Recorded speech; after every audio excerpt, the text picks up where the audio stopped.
ሰላም ለኪ ማርያም ያ ሌሊት ጸጥ ያለ ነበር። በሰማይና በምድር መካከል አስደናቂ ነገር እየተከናወነ ስለነበር እርሱም ብቻውን ቆሞ ነበርና እጆቹን ወደ ሰማይ አነሳ። እንባውም እንደ ደም ጠብታ ይወርድ ነበር። እንዲህም አለ፣ አባት ሆይ ከተቻለስ ይህ ጽዋ ከኔ ይለፍ፣ ግን ፈቃድህ ይሁን። የስቃይ ጸሎት። ደቀ መዝሙሩ መጣ፣ ፍቅር መስሎ ግን በሽንገላ አንደበቱ መምህር አለው እና ሳመው።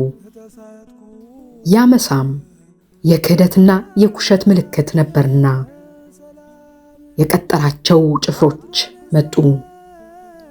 በዚያ በድቅድቅ ጨለማ ከበቡት እና ያዙት፣ በሰንሰለትም አሰሩት። ሰማይና ምድር በኃይሉ የያዘ እጅ በምቀኛ ሲያዝ ምንም አልተቃወመም። በፍቅር ዓይን ያይ ነበር እንጂ አንዲትም ቃል አልተነፈሰም።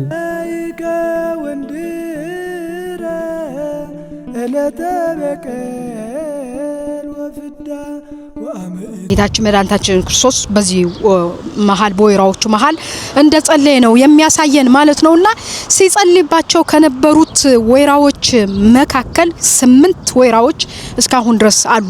ከነሱ መካከል እንግዲህ እንደምናየው እድሜያቸው ጠገብ ብሎ ግማሾቹ ትንሽ ደረቅ ብለዋል፣ ግማሾቹ ደግሞ ሊወድቁ ደርሰዋል፣ ግማሾቹ ምልክት ተደርጎባቸው ታገኛላችሁ ማለት ነው። ይህ ቦታ የዘይት መጭመቂያ ቦታ ስለነበረ ጌታችን መድኃኒታችን ኢየሱስ ክርስቶስ በእነዚህ ወይራዎች መካከል ሆኖ ነፍሱን አስጨነቃት፣ ለሰው ልጅም ሕይወትን ሰጠ። ፍቅርን፣ ትሕትናን፣ አንድነትንም አስተማረን።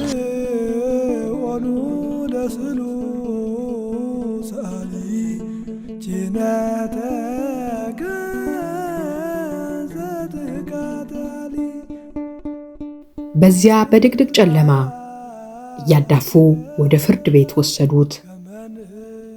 በሊቀ ካህኑ በቀያፋ ፊትም አቁመው በሐሰት ከሰሱት።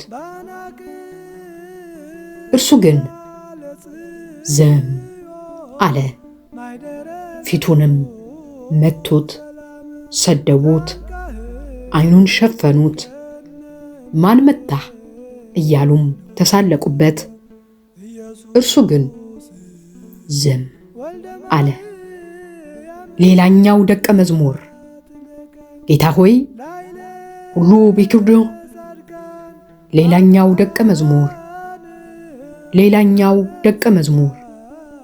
ጌታ ሆይ ሁሉ ቢክድህ እስከ ሞት እከተልሃለሁ ያለው ያ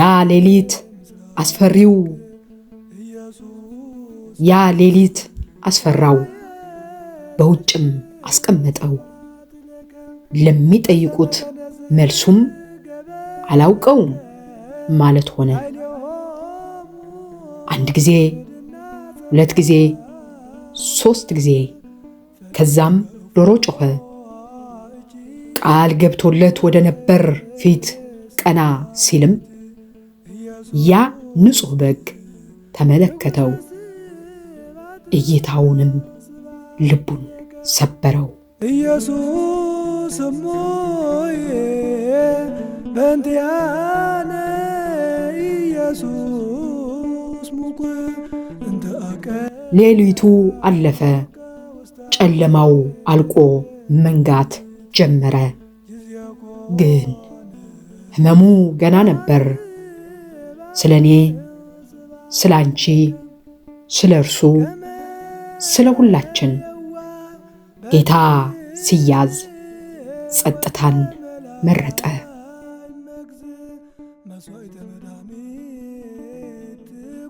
በሐሰት ክስ ተከሶ ተላልፎ ሲሰጥ ዝም አለ።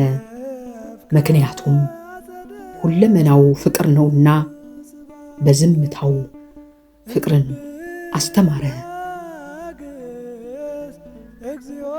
ያ ሌሊት የክህደት ሌሊት፣ የሕመም መጀመሪያ ሌሊት፣ የእንባና መሰቃየት ሌሊት ነበር።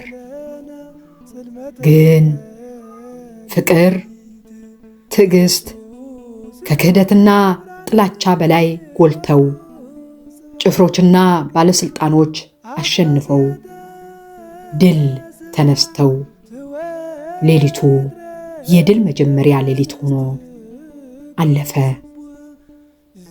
የመከራ ጉዞው ግን ቀጠለ። ወደ ጲላጦስ ቤተ መንግሥት ወነቀርብ ለከ በቃል